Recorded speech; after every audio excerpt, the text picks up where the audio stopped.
I was young, healthy, active, non-smoking, non-drinking, normal cholesterol man, just like this guy. Okay, maybe not just like this guy, but I had no risk factors. Stroke was so far from my mind, it didn't even register on my things to be concerned about. And yet it happened. In a moment, my life and the life of my wife and kids changed. I went from confident, master of my universe, to that guy. March 27th, 2008 was a great day for me.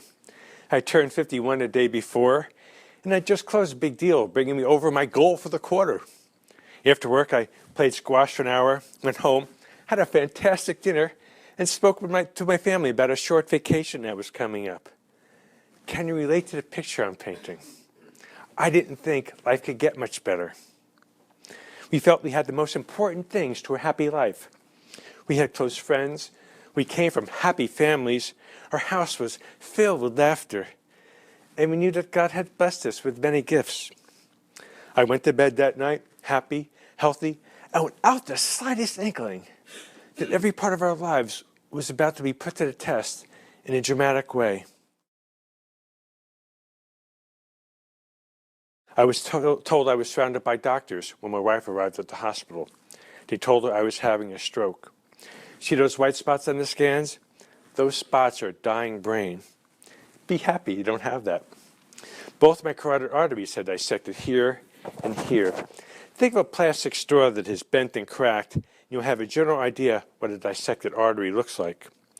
All those cracks formed blood clots and sent them to my brain. The neurosurgeons decided to try a clot retrieval. They were very clear that the outcome was unknown.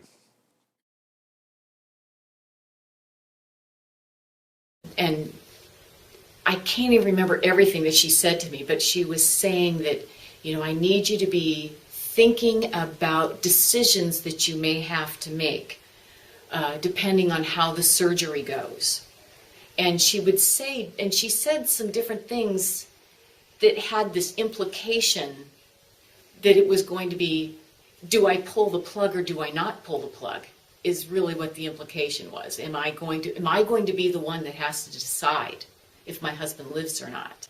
I didn't realize, I was really thinking more about life or death. I wasn't really thinking about organ donation. I was thinking more that she's going to ask me to pull the plug. Well, Rachel said to me after the lady left and things kind of calmed down, she goes, Mom, what are you going to do? Thinking, my 14-year-old girl has to ask me if I'm going to pull the plug on my husband. And I said to her, what do you think Dad would want? And she said, if he's going to be stuck in a bed, I don't think he wants to live that way. And I said, I think you're right. I said, and that's all we talked about. When Jill came into the room, I started to vaguely remember, but as if I was seeing her for the very first time. I've forgotten a lot of things, but I won't forget that moment. I thought, she was absolutely beautiful. Way to go me, I thought.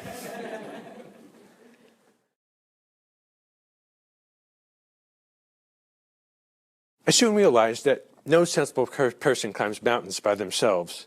My Everest was also Jill's Everest. My challenges were no more daunting than hers. Mine were physical and intellectual.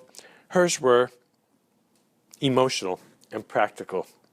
But we were in it together. For hours, day after day, week after week, month after month, and year after year, we worked as a team, going through the exercises left by my therapists. Nothing came back on its own. Each success had to be earned. We celebrated the tiniest improvements and encouraged each other through the dry spells.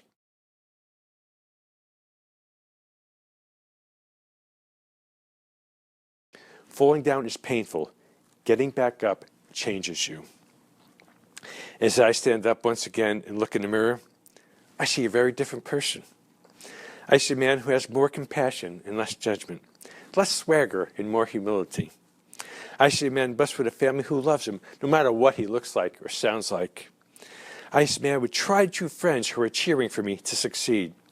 I feel joy in the morning and thankfulness in the evening. Who can fail who has these things?